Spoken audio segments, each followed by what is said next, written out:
Yo, this is my people today. It's your show poet just got me some move. Near Pablo Papito Patrino Macdonatic Records Go Pistol. It's your bag and sharp bag boy. I know the shit the vanity the queen. It's your show po. Ya just got me some move. Yo, my people mezemte ati se umeze neza y'umukunzi w'ikiganiro show.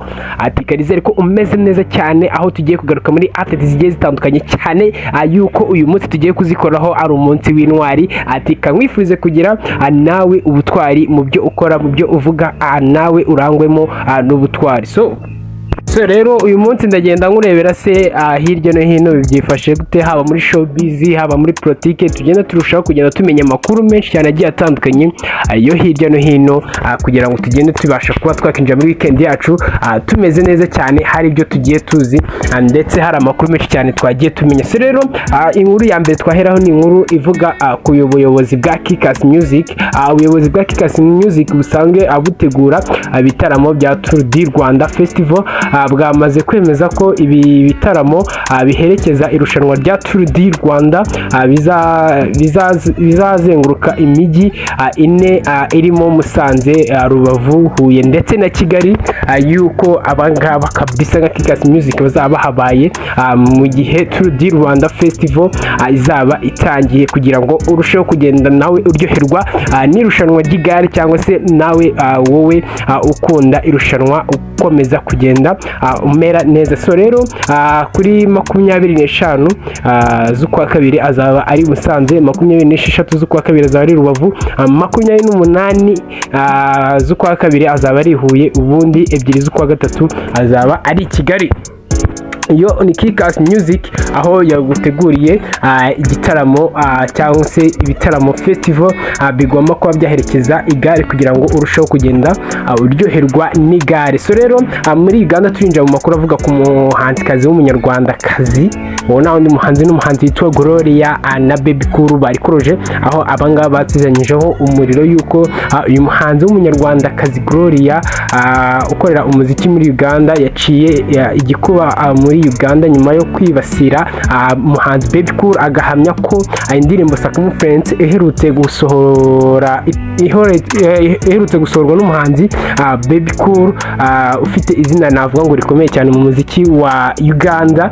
Aho rero uyu mukobwa yagarutse avuga yuko iyo ndirimbo ya Baby Cool yasohoye yitwa Sakamu Friends atari indirimbo iri ku rwego nk'urwa Baby Cool dusanzwe tuzi mu regent mu muziki w'abagande, cyangwa se ati ntago ari indirimbo ikwiye kuba yakorwa n'uno muhanzi ngo ni Baby Cool. So rero bagiye baterana amagambo ku rubuga rwa X, aho bagiye baterana amagambo cyane, umwe avuga ati njyewe nibyo nagombaga kuba nakora, nibyo nari mfite muri nge, ariko uyu mukobwa nawe akagira ati nago iyi ari indirimbo iri kuri level yawe kubahereza abagukurikira cyangwa se abakurikira umuziki wacu w'abagande. So twakomeje ku nkuru ivuga ku mugabo Will Smith, akaba ari umukinnyi wa filimi, akaba ari umushoramari mu bya filimi ndetse akaba ari umushabitsi mu bintu bigiye bitandukanye. So rero umugabo Will Smith n'umugore we ukomeje umubano w'umugore wa Will Smith na Will Smith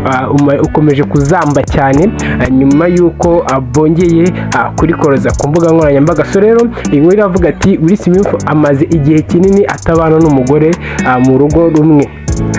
So Jaden Parker bamwita Pickett Smith, nyuma yaho bakunze kuvuga ko bafitanye ibibazo gusa badashobora guhana gatanya. So rero iyi couple ya Jaden ya Will Smith n'umugore we navuga ngo ni couple iri muri couple zikize cyane, ni couple iri muri couple zikize cyane hariya state cyangwa se hariya Hollywood. Niyo couple navuga ngo ikize cyane nyine tu y'abantu babana n'umugore n'umugabo kabisa babakire, cyane cyane ko bono bose ari abashabitsi mu bijyanye n'ibintu bigiye bitandukanye. So rero uyu nguyu akaba n'umugore wa Will Smith aho bafitanye abana babiri. nabo bafitanye abantu babiri. So rero navuga ni bongeye kuri koroza ubwo bongeraga kuba bagaragara muri video cyangwa se amafoto bari kumwe n'abana babo. Abantu benshi cyane bakibaza ati se aba bombi baba basubiranye, ese aba bombi baba noneho bari kubana mu nzu nk'umugore n'umugabo, ariko bidakwiye yuko ngo bahura ngo bakaba baganira nk'umugore n'umugabo bakaganira, ariko ugasanga ngo buri umwe ataha mu rugo bigiye rutandukanye n'urwundi. So umwe agataha aho abana undi agataha aba, ariko bikaba bidakura ngo yuko bahura bakaba baganira nk'umugore n'umugabo, cyane ko ngo bafitanye abana babiri, harimo uwo bita Jaden Smith nawe w'icyamamare cyangwa se umwana wamenyekanye cyane haba mu muziki cyangwa se mu gukina filimi. So twihute turebe n'ibindi byaranze muri uno mugoroba w'intwari, aho Minisitiri w'ubumwe bw'Abanyarwanda n'inshingano mboneragihugu Dr Bizimana Jean Damascene yifatanyije n'abitabiriye igitaramo gisingiza intwari z'igihugu kibanziriza umunsi w'intwari z'igihugu uba kuri uyu wa mbere tariki ya 1 Gashyantare. So rero uyu muntu wanditse ino nkuru yanditse nabi cyane yuko yabyanditse nyine yarashima imbogo ngo yari ku itariki ya 1 Gashyantare, kandi we yashyizeho yuko ngo azaba ari kuwa mbere kandi no munsi kuwa gatandatu. So urumva yabyanditse nabi ariko nari biso.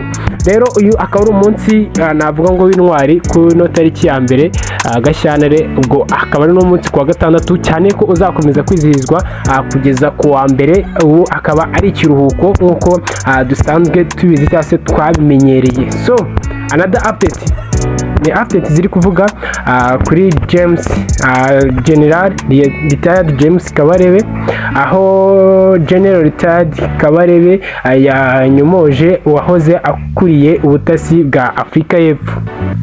Umunyamabanga wa leta muri Minisiteri y'Ububanyi n'Amahanga n'Ubutwererane ushinzwe ubufatanye n'akarere, General Retired James Kabarebe yagaragaje ko imitekerereze y'ubupfapfa ariyo yihishe inyuma y'icyemezo cyo kohereza ingabo za Afurika y'Epfo kurwana mu burasirazuba bwa Repubulika Iharanira Demokarasi ya Kongo, zifatanyije n'umutwe wa FDLR wasize ukoze jenoside mu Rwanda.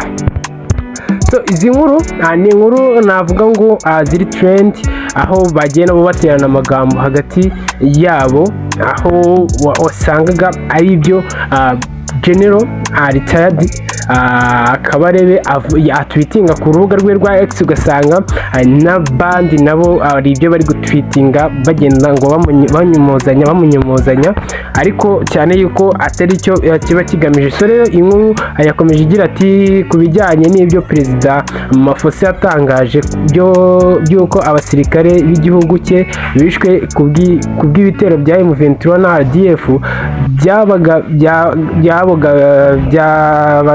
byabagabyeho, Perezida Kagame yagaragaje ko bisa nko kwinyuramo, kuko mu biganiro abo bombi bagiranye uyu muyobozi wa Afurika y'Epfo we ubwe yiyemereye ko bishwe na FARDC aho kuba M23. Akaba ari ukwinyuramo k'umupolitiki. So rero nizo update nari mfite for right now, turi buze kuza tuzisesengura mu kanya gatoya ku kindi kiganiro gikurikira. Aho ngaha turaba turi gusesengura se tumenye ngo byifashe gute.